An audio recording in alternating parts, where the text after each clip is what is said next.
प्रभु यीशु मसीह के मधुर और मीठे नाम से आप सभी को जय मसीह की। आज परमेश्वर के वचन में आप सभी का स्वागत है।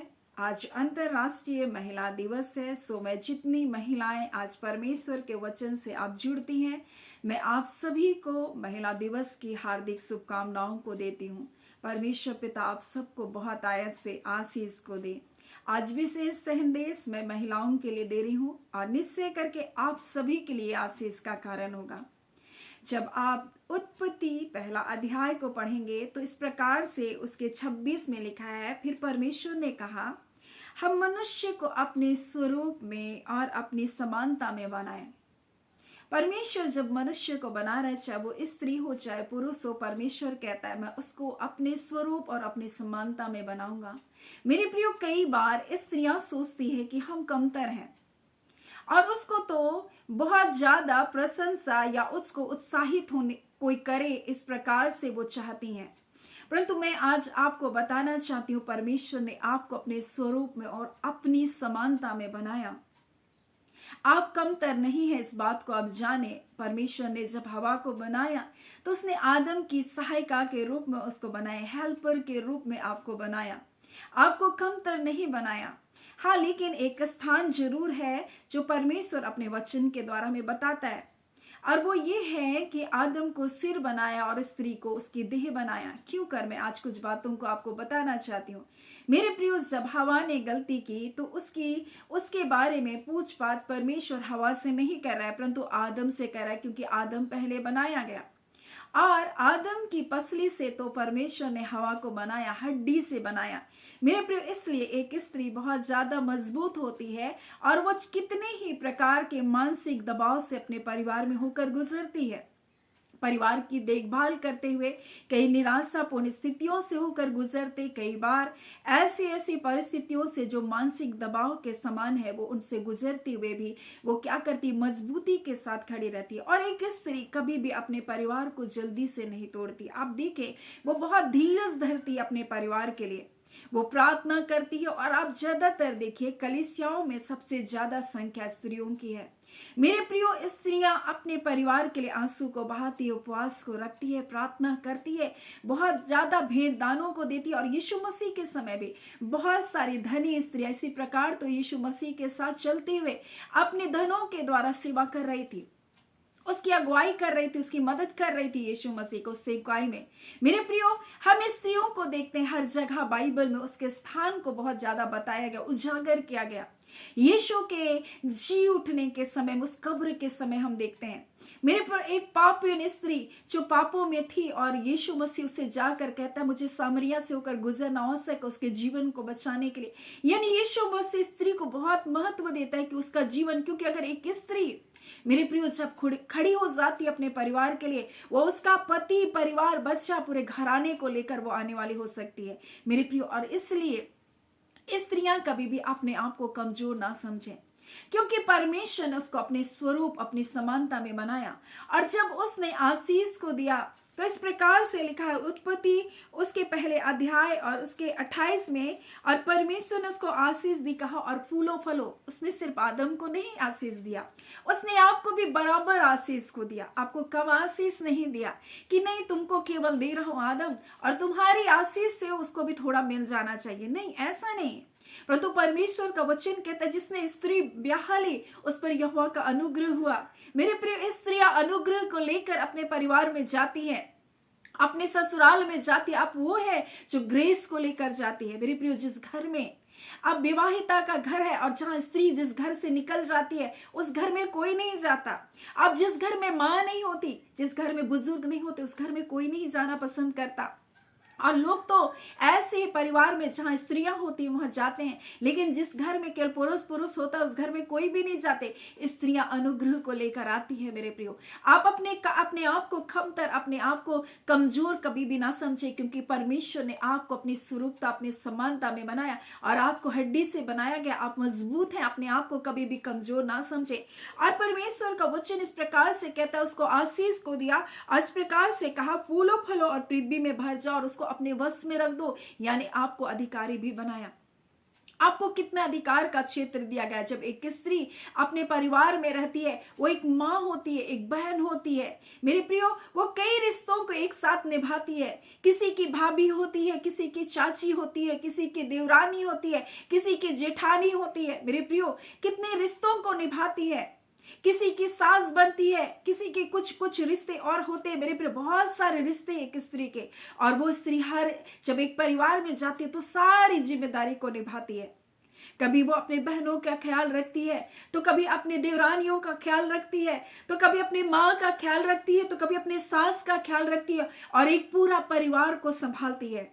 और इसको संभालते संभालते उसको कई तकलीफों से होकर गुजरना पड़ता है। कई तकलीफ, कई पीड़ाएं, कई रिश्तों को निभाते हुए कई अवहेलना का सामना करना पड़ता है। फिर भी एक स्त्री जो है वो मजबूती के साथ अपने परिवार में खड़ी रहती है। और मैं आपको बताऊं, आप कमजोर नहीं है।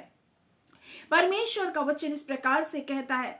और आगे जब हम देखते हैं उत्पत्ति में, तो हवा ने कुछ गलतियों को किया और उसने जो आज्ञा परमेश्वर ने दिया, और इस कारण वो क्या की, वो उस फल को खाने के कारण वो क्या की गई, वो क्या पापों में गिर गई। और इस कारण तो परमेश्वर जब उनको ढूंढता हुआ आया तो उसने आदम से कहा, आदम तू कहाँ है। उसने नहीं कहा, क्या परमेश्वर जो अंतर्यामी परमेश्वर, क्या उसे नहीं पता चला कि जैसे ही उसने उसको क्या फल को खाया, वो परमेश्वर की उपस्थिति से दूर चले गए। परमेश्वर उसी वक्त तुरंत जान गया।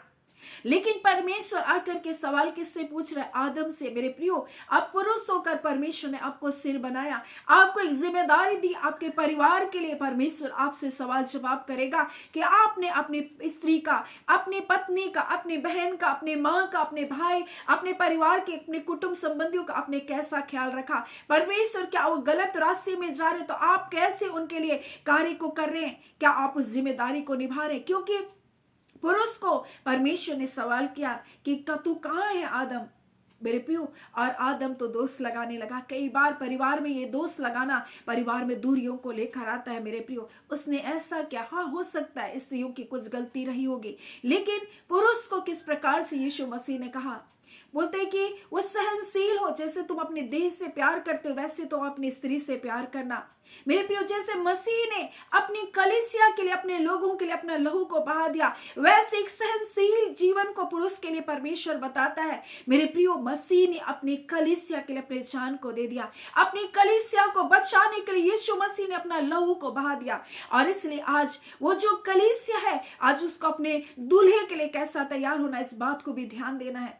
आज परमेश्वर जब स्त्रियों के लिए कुछ संदेश को दे रहा है तो इस प्रकार से वह बताया गया। और उन्होंने कहा, तो नंगे हैं। परमेश्वर ने कहा, किसने तुझे बताया, जिस फल को तूने खाने मना किया था। परमेश्वर, हमने उस फल को खा लिया। अपने आप को पेड़ से छुपाए थे, पेड़ के पीछे, झाड़ियों के पीछे छिपे थे, अंजीर के पत्तों को अपने बदन में ढांप लिए थे, उन पत्तों से अपना वस्त्र बना लिए थे। परंतु परमेश्वर आया और उस अदन की वाटिका में इस प्रकार से लिखा है, और परमेश्वर ने वहां उनके लिए क्या किया। जब आप पढ़ेंगे उसके 3 अध्याय और उसके 20 में, और आदम ने अपनी पत्नी का नाम हवा रखा, और जितने मनुष्य जीवित है उनकी वो आदि माता हुई। और यहोवा परमेश्वर ने आदम और उसकी पत्नी के लिए चमड़े का अंगरखा बनाकर उनको पहनाया। क्या बात को बताया, परमेश्वर ने बलिदान को किया और उनको एक वस्त्र को पहनाया, चमड़े का वस्त्र पहनाया गया उनको। मेरे प्रियो, आज उसी प्रकार से परमेश्वर का वचन हमें बताना चाहता है। जब परमेश्वर हमें अपने स्वरूप, अपनी समानता में हमको बनाया, हमने उस स्वरूप को जब खो दिया, तब परमेश्वर ने पुरुष के लिए केवल वस्त्र नहीं बनाया, परंतु स्त्री के लिए भी वस्त्र बनाया। यानी उद्धार की जरूरत स्त्री को जितना है पुरुष को उतना है, पुरुष को जितना स्त्री को उतना है। यानी दोनों को उद्धार पाने की जरूरत है। कई बार पुरुष ही कार्य करता है प्रभु के लिए अपने जीवन को निछावर करता है, पुरुष ही प्रार्थना करता है, परंतु स्त्रियां नहीं। कई बार स्त्री ही प्रभु के पास जाती है परंतु पुरुष नहीं, परंतु दोनों के लिए परमेश्वर ने योजना बनाई और बराबर बनाई है। इस बात को ध्यान देना है। परंतु जब आज स्त्री के बारे में हम सीख रहे मेरे प्रियो, तो हम दबोरा के बारे में कुछ बातों को सीखेंगे।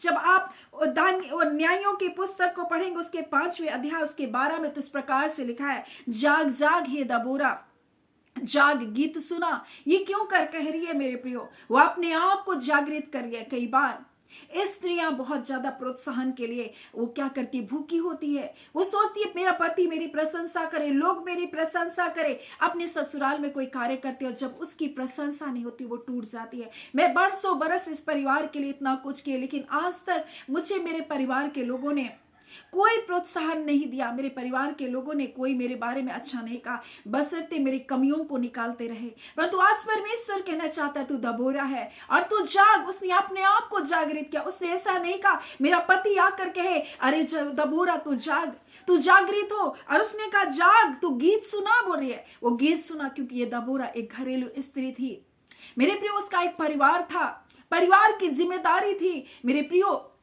हो सकता है वो एक माँ भी थी, परंतु वो क्या थी, वो एक भविष्यवक्ता भी थी। और इस प्रकार से परमेश्वर का वचन दबोरा, और उसके दबोरा के बारे में लिखा वो एहूद तो मर गया, तब इजरायलियों ने फिर यहोवा की दृष्टि में क्या किया, बुरा किया।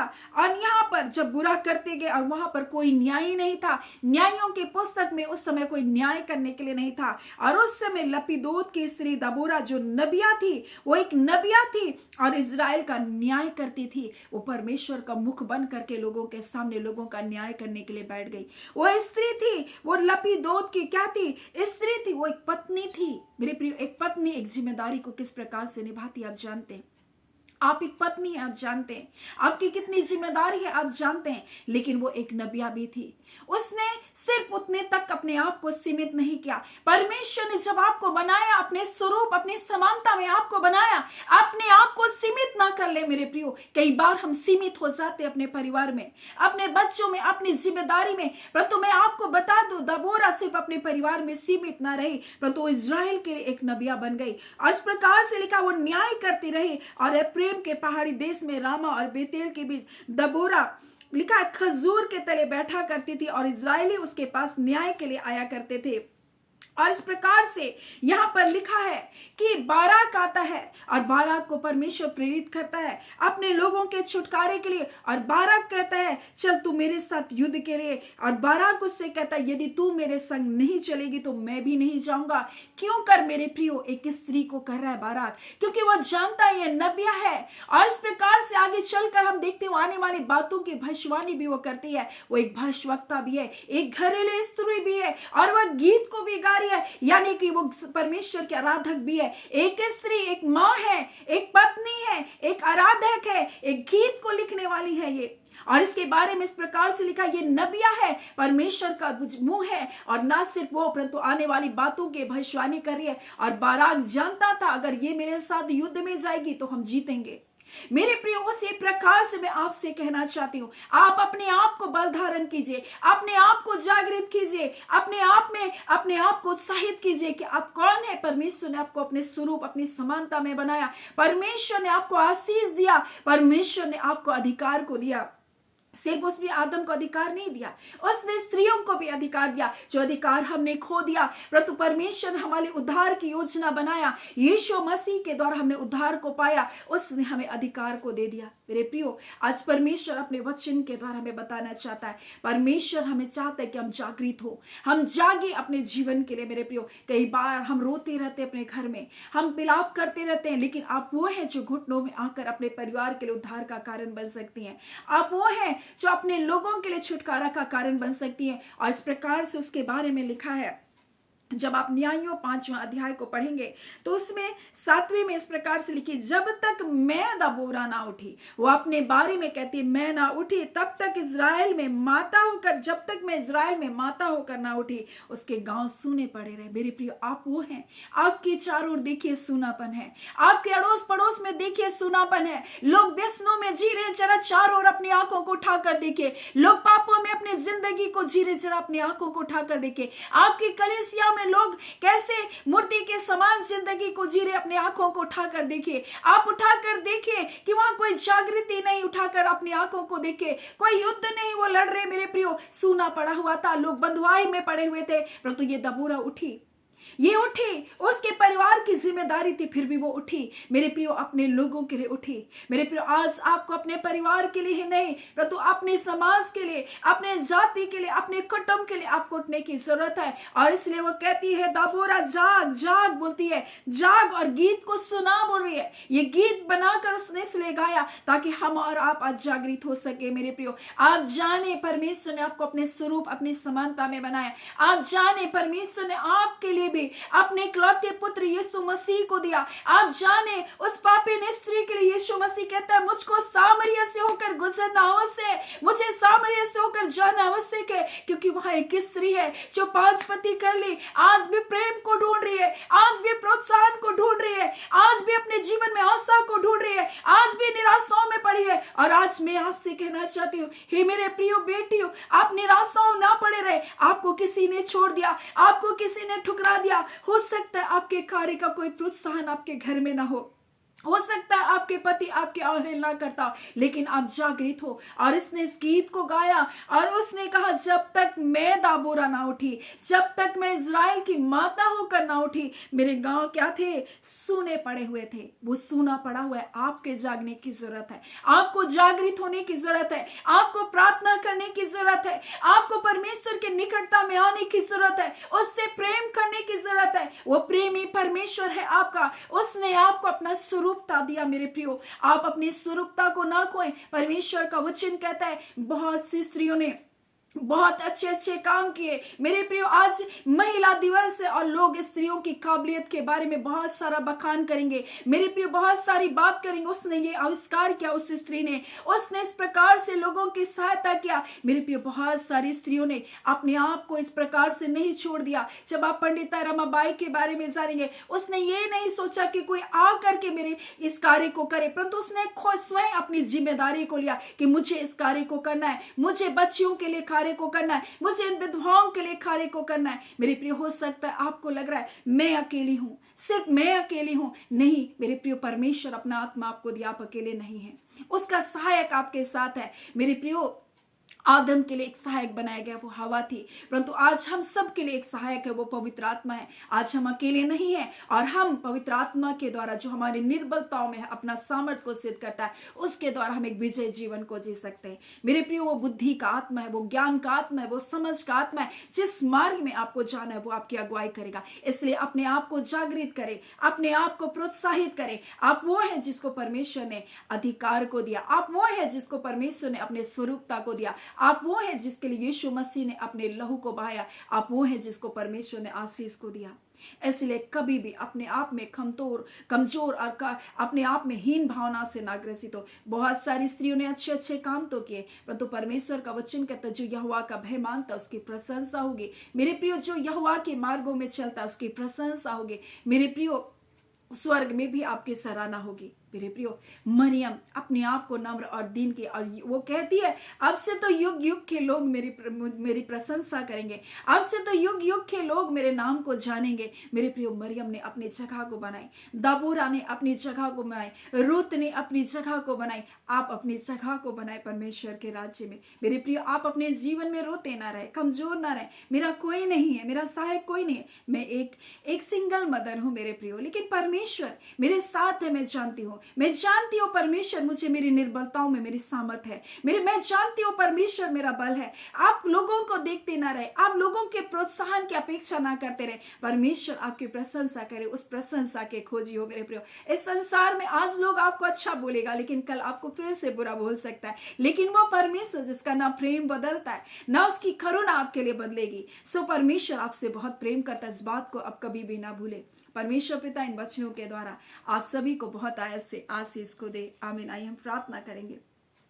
धन्यवाद देते जीवते सच्चे सामर्थ्य पिता परमेश्वर, हम प्रभु यीशु मसीह के मधुर और मीठे नाम से अब आते हैं पिता। हाँ पिता खुदान परमेश्वर, आज अपने वचन के द्वारा इस महिला दिवस में परमेश्वर आपने अपनी बेटियों से बातचीत किया। आपने उन्हें बताया परमेश्वर के आपकी दृष्टि में कीमती बहुमूल्य है परमेश्वर पिता। आपने अपने स्वरूपता में उनको बनाया और समानता में आपने बनाया। हाँ पिता, उसे आदम की हड्डी से इसलिए बनाया, हाँ खुदान परमेश्वर, ताकि हर विपरीत से विपरीत परिस्थितियों में ओ पिता परमेश्वर अपने परिवार के लिए परमेश्वर एक ठोस रूप से खड़ी रह सके। और खुदान परमेश्वर पिता अपने परिवार के लिए परमेश्वर पिता वो हिम से ना डरे, किसी मुसीबत से ना डरे, किसी गरीबी से ना डरे, हाँ पिता किसी क्लेश से ना डरे, किसी के डराने से वो ना डरने पाए। खुदान परमेश्वर आप ऐसे सामर्थ्य रूप से परमेश्वर आपने अपनी बेटियों को परमेश्वर इस्तेमाल करे। हाँ पिता, दाबोरा एक योद्धा के समान युद्ध के मैदान में चली गई खुदान परमेश्वर। हाँ पिता परमेश्वर और एक गीत को लिखकर इस बात को बताई परमेश्वर